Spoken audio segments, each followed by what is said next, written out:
اگر نماز پڑھنا اور یا کوئی کام کرنا دو آپشن سامنے آئیں تو ہمیشہ نماز پہلے پڑھیں، کام کو پیچھے چھوڑیں۔ لوگوں کی عادت ہوتی ہے اور جی یہ کام کر لیتے ہیں پھر نماز پڑھ لیں گے، نہ یہ بڑی غلطی ہے۔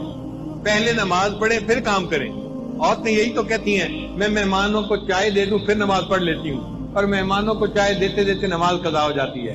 میں یہ کام کر لوں پھر نماز پڑھ لوں گی، اور اس کام کے کرتے کرتے نماز قضا ہو جاتی ہے۔ تو عورتیں یہ بات توجہ سے سنیں، جب نماز اور کسی کام کے درمیان چوائس آئے تو کس کو چوز کرنا چاہیے؟ نماز کو چوز کرنا چاہیے، نماز کو مقدم کرنا چاہیے۔ ہم نماز کو چوز کریں گے، اللہ اس کے بدلے دنیا کے کاموں میں ہماری مدد فرما دیں گے۔ ہم ایک مرتبہ پشاور سے واپس اسلام آباد کی طرف آ رہے تھے، راستے میں عصر کا وقت ہو گیا، اول وقت تھا۔ میں نے دوستوں کو کہا کہ بھائی نماز کے لیے روکو، پہلے نماز پڑھیں گے پھر آگے سفر کریں گے۔ مسجد چھوٹی سی تھی، 10-12 بندے نماز پڑھ سکتے تھے، اور 5-7 تو ہم ہی تھے۔ ہم نے نماز پڑھنی شروع کی، اتنے میں ایک اور گاڑی والے آ کے رکے۔ 4-5 بندے تھے، سب داڑھی والے، ایسے لگتا تھا جیسے جماعت میں جانے والے بندے۔ ان میں سے 2 بندے گاڑی میں سے نیچے اتر آئے کہ نماز پڑھ لیتے ہیں۔ ایک نے کہا یار چھوٹی سی مسجد ہے، تنگی ہوگی، آگے کوئی 50 میل کے فاصلے پہ ایک بڑی مسجد ہے، وہاں جا کے نماز پڑھیں گے۔ تو اس کے کہنے پہ جو مسجد میں آئے تھے وہ بھی واپس چلے گئے اور وہ گاڑی والے چلے گئے۔ ہم نے نماز پڑھی، نماز پڑھ کے ہم اسلام آباد کی طرف روانہ ہوئے۔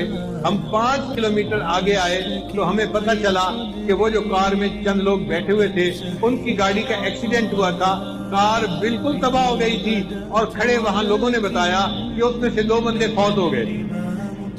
اب بتائیں کہ ان لوگوں نے وقت کی نماز ادا نہیں کی تھی۔ اگر چھوٹے سے نماز پڑھ لیتے اور پھر موت آتی تو وقت کی نماز ادا کر کے موت آتی۔ اب ان کو نماز پڑھے بغیر موت آ گئی۔ اس لیے جب نماز کا وقت آئے پہلے نماز پڑھیں پھر باقی جو بھی کام ہے وہ کریں، اور اگر اس طرح کریں گے تو اللہ مدد کریں گے۔ ایک عرب کا واقعہ سن لیں، میں اپنی بات کو مکمل کرتا ہوں کہ وہ دیہاتی آدمی تھا اور اس کا نہری پانی کا معاملہ تھا اور زمین میں پانی دینے کا مسئلہ تھا۔ تو بیوی نے کہا دیکھیں فصل خشک کھڑی ہے، آپ پہلے پانی دے دیں اور پھر آپ اگر نماز کا وقت بچے تو جائیں، ورنہ اگر جمعہ کا ادا بھی ہو گیا تو کیا فرق پڑتا ہے۔ اس نے کہا ہرگز نہیں، میں جا کے جمعہ پڑھوں گا اور پھر بعد میں آ کے دیکھوں گا پانی کا وقت بچتا ہے یا نہیں بچتا۔ دونوں وقت ایک جیسے تھے، ادھر جمعے کا وقت تھا، ادھر پانی کا وقت تھا۔ خیر بیوی چپ ہو گئی۔ اب جب وہ جمعے کے لیے نکلنے لگا نا تو پتہ چلا کہ ان کا جو اونٹ تھا وہ کہیں بھاگ گیا تھا۔ تو بیوی نے پھر شور مچایا، دیکھیں ہمارے پاس اونٹ اتنا قیمتی ہے، سواری کے کام آتا ہے، اور ہم دوسرا اونٹ تو خرید نہیں سکتے، اونٹ کہیں کھل کے چلا گیا ہے، ابھی تو قریب ہوگا، آپ اونٹ کو ڈھونڈ لیں مل جائے گا، جمعہ بعد میں پڑھ لینا، زور پڑھ لینا اور اونٹ کو تلاش کر لینا۔ اس نے کہا کہ نہیں، میں پہلے جمعہ پڑھوں گا بعد میں آ کے اونٹ کو تلاش کروں گا۔ وہ بندہ خیر جمعہ پڑھنے چلا گیا۔ اللہ کی شان دیکھیں، جب جمعہ پڑھ کے گھر واپس آیا کیا دیکھتا ہے کہ اونٹ دروازے کے اوپر بندھا ہوا ہے۔ اس نے بیوی سے پوچھا یہ اونٹ کیسے آیا؟ بیوی کہنے لگی میں گھر بیٹھی آٹا گوندھ رہی تھی کہ مجھے باہر کتوں کے بھونکنے کی آواز آئی۔ میں نے گھر کا دروازہ کھول کے دیکھا تو میں نے دیکھا کہ 4-5 کتے اس کے پیچھے لگے ہوئے تھے اور یہ اونٹ بھاگتا ہوا اپنے گھر واپس آ رہا تھا۔ جب یہ دروازے کے قریب پہنچا تو میں نے اس کی مہار پکڑ کے دروازے کے ساتھ باندھ دیا۔ اللہ نے کتوں کے ذریعے سے اونٹ کو ویسے ہی گھر پہنچا دیا۔ اس نے کہا چلو اللہ نے میرا ایک کام تو کر دیا، اب میں جاتا ہوں اور جا کے زمین کو پانی بھی لگاتا ہوں۔ اللہ کی جان جب وہ پانی لگانے کے لیے گیا تو کیا دیکھتا ہے، اس کی پوری زمین کو پانی لگا ہوا ہے۔ وہ بڑا حیران کہ یہ پانی کیسے لگ گیا میری زمین کو۔ ابھی وہیں کھڑا تھا کہ اس کا جو ہمسایہ تھا نا دیہاتی، وہ آیا زمیندار اور کہنے لگا بھئی مجھے معاف کرنا، میں نے اپنی زمین کو پانی لگانا تھا، میرا نمبر پہلے تھا، آپ کا نمبر بعد میں تھا۔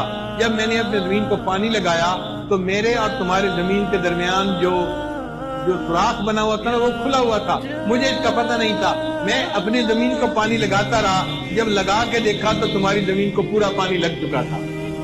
اللہ نے جمعہ کی نماز پڑھنے کے بدلے اس کی زمین کو پانی بھی لگوا دیا اور اس کے اونٹ کو بھی واپس گھر پہنچا دیا۔ ہم اگر نماز پڑھیں گے اللہ تعالی ہمارے کاموں کو سنواریں گے اور ہماری سرپرستی فرمائیں گے۔ اس لیے نماز کو اہمیت دینی چاہیے اور ہرگز قضا نہیں کرنی چاہیے کہ جو لوگ جہنم میں جائیں گے ان سے فرشتے پوچھیں گے اور تمہیں جہنم سے بچانے والا کوئی نہیں تھا، تم کیا کرتے تھے جو جہنم میں آ گئے؟ تو وہ کہیں گے لم نکو من المصلین، ہم نمازی نہیں تھے، ہم بے نمازی تھے، اس لیے ہمیں جہنم میں بھیجا گیا۔